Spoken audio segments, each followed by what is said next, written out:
Hey, what's up, people? Piz out here, and continuing my series, the 13 Days of Friday the 13th. Today, I'm going to talk to you guys about Jason X. Evil gets an upgrade. Jason goes to space. And when I think of Jason X, two things really come to mind. I can't help but think about how the Friday the 13th series started. Friday the 13th and Friday the 13th 2. Those very simple, primal movies. And to think that not only would there be a part 10 in that series, but to think that part 10 would actually take place in space is hard for me to wrap my mind around, even now, to be honest with you. And the other thing I think about is one time, years and years and years ago, I was watching Jason X on TV. And I don't know, I must have been bored out of my mind, or there must have just not been anything else on. But I was watching Jason X. My mother walked into the room and she's like, "Hey, what are you watching?" And I said, "It's Jason X, Jason in space." She paused. She said, "My God," and turned around and walked out of the room. And that's kind of my reaction to Jason X, is my God. And Jason X came about around the time there, New Line was still sort of struggling to get Freddy vs. Jason off the ground. It was in developmental hell. They'd spent the better part of a decade trying to get that movie off the ground, and they just weren't, they were struggling with it. So, Sean Cunningham wanted to do another Jason movie to keep Jason fresh in everybody's minds until Freddy vs. Jason was eventually released. The job fell to the hands of Noel Cunningham, Sean's son, the producer of the film, Todd Farmer, the writer, and Jim Isaac, the director, with the stipulation that they needed to make a film that wouldn't sort of infringe on the timeline of Freddy vs. Jason. As if timelines ever mattered in the Friday the 13th series, or really in the Nightmare on Elm Street series, either one, but now we're worried about that timeline.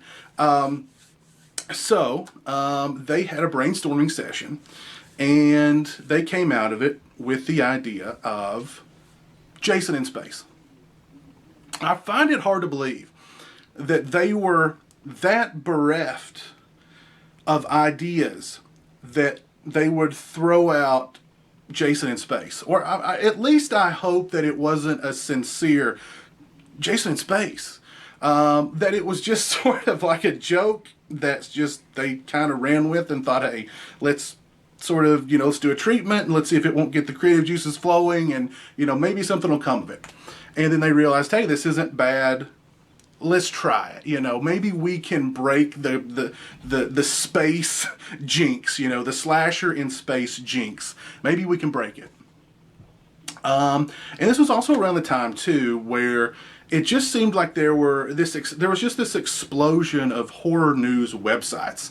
And, I can recall, being on, I don't remember which website, and hearing that the movie was, gonna happen. It was being made, being excited at first, and then oh my God, when I heard it was Jason in space, and sort of following the production of the movie through these websites and seeing photos from the set, of Jason, and, being kind of excited to see the movie.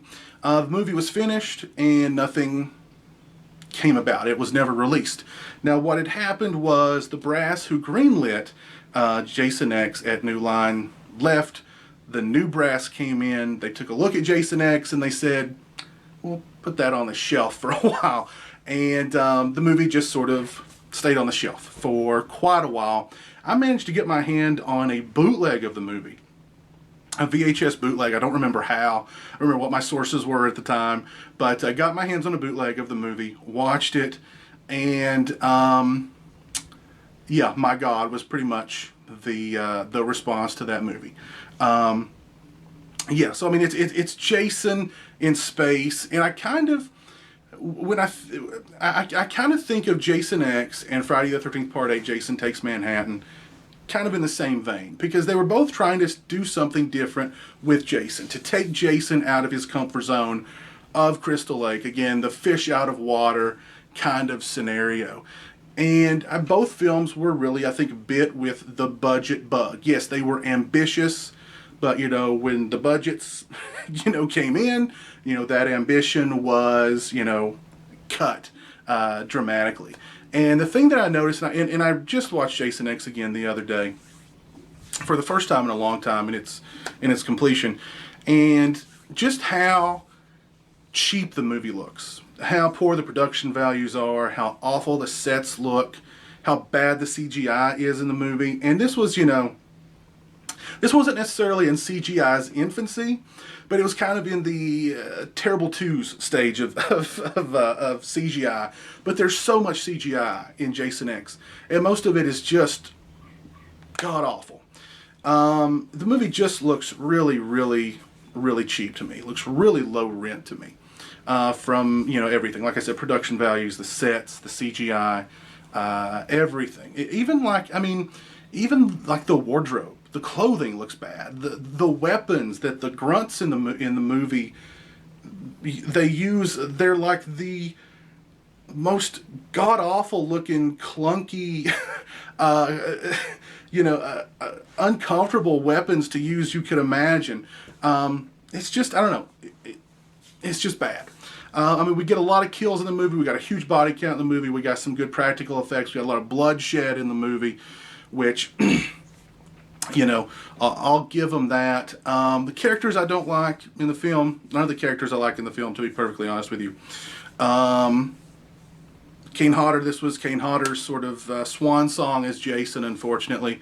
I really can't think of too many good things to say about Jason X. I don't find it entertaining. I don't find it fun. They try and have a sense of humor about the film. All the jokes in the movie, to me, are just really, really flat, to be perfectly honest. The only really good scene in the film is aboard this holodeck, this holographic deck. And one of the characters puts in, they get Jason here, and they change the landscape to look like Crystal Lake circa 1980. So you've got Jason, you've got Uber Jason. Let me not forget Uber Jason. And Uber Jason looks awful. What an awful design for Uber Jason. What an awful, cheap-looking, generic design for Uber Jason. I digress. You've got Jason at Crystal Lake, and that just serves to remind everybody how much better those older movies in the Paramount Friday the 13th series were, and how good Jason X could have been if they just kept it simple. You've got two characters, two holographic female characters, and one's drinking beer, one's smoking pot. They offer to have premarital sex with Jason, which leads to a double, oh my God, a sleeping bag kill, just like in Part 7, which is kind of cool. But that was really, that's the only really redeemable part of the film that I can honestly think of.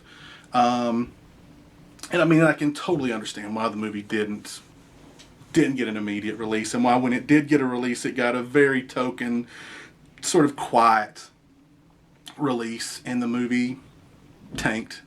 Most fans pretty much don't like the movie, and I think you can totally understand why. It's kind of, it's kind of embarrassing. Jason X is kind of embarrassing, and I understand. I don't put any kind of blame at the feet of Jim Isaac or Todd Farmer. I totally understand. Jason X was not the film that they set out to make in the beginning. They had the budgetary limitations. They had New Line Cinema, not allowing them to make the film that they wanted to make. So I don't put the blame at the feet of Todd Farmer and Jim Isaac. It's just, I don't know.